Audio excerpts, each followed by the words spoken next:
Hello guys, welcome to the new blog. আশা করছি সবাই ভালো আছেন। তো নতুন একটা ভিডিওতে স্বাগত। আর এই যে দেখুন, এটা হচ্ছে আমাদের ছোটা ডন, ঠিক আছে। তো এর পিছনে একটা স্টোরি আছে, তো ওটা আমি বলছি। কিন্তু এর কী বলতো, আমাদের যেখানে কাজ হচ্ছে ওর পাশেই যে একটা বাড়ি আছে যেখানে আমরা বসে থাকি, ওর ওখানেই এই বাচ্চাগুলো থাকে। তবে এই বাচ্চাটা হচ্ছে সব থেকে বেশি কিউট, আর এই সব থেকে আমার কাছে বেশি থাকে, ঠিক আছে। আমি যখনই আসি না এখানে, তখনই ও ছুটতে ছুটতে চলে আসে, ঠিক আছে। তো এই প্রাণীগুলো এমনই হচ্ছে না, যারা এদেরকে একটু ভালোবাসবে তারাই এদের কাছে সব থেকে বেশি যেতে পছন্দ করে।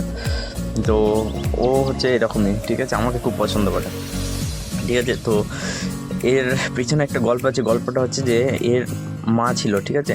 যখন এদের জন্ম হয় না, তখন তার 5 দিন কি 6 দিন মতো পরে, হ্যাঁ এরকমই হবে, 6 দিন কি 7 দিন মতো পরে ওর মাটা একটা অ্যাক্সিডেন্টে মারা যায়। এখানে একটা গাড়ি এসে টক্কর মেরে দেয়, এই জন্য মারা গেছিলো, ঠিক আছে। তো তারপর থেকে কী করেছে, এখানে যে বাড়ির লোকগুলো আছে ওরাই আর কি দুধ টুধ খাইয়ে, ঠিক আছে, তারপরে খাবার টাবার দিয়ে বাড়ির খাবার দিয়ে, তো ওদেরও কিছু গরু আছে, গরুর দুধ ফুধ খাইয়ে আর কি মানুষ করছে। তো এখন দেখুন অনেকটাই বড় হয়ে গেছে।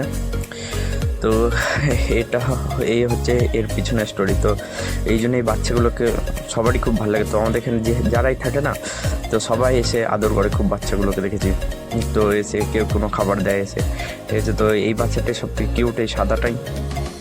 আর ও সব থেকে আমার কাছে থাকতে বেশি পছন্দ করে। তো আমি যখন খেতে বসি তখন এসে চলে আসে, এসে চুপ করে পাশে এসে বসে থাকবে, ঠিক আছে। তো আমরা খাবার দিয়ে হাতে করে খাই দিয়ে একটু করে এরকম করে করি। তো তো খুব ভালো লাগে। আর আমার এমনিতে একটু কুকুর একটু বেশি পছন্দের।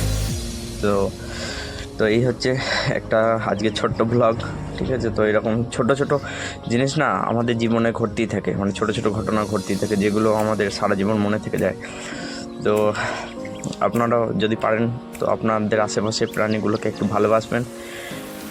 তো চলুন আজকে ভিডিওটা ভালো লাগলে লাইক করুন, আর যদি মনে হয় সাবস্ক্রাইব করে রাখবেন। বাই।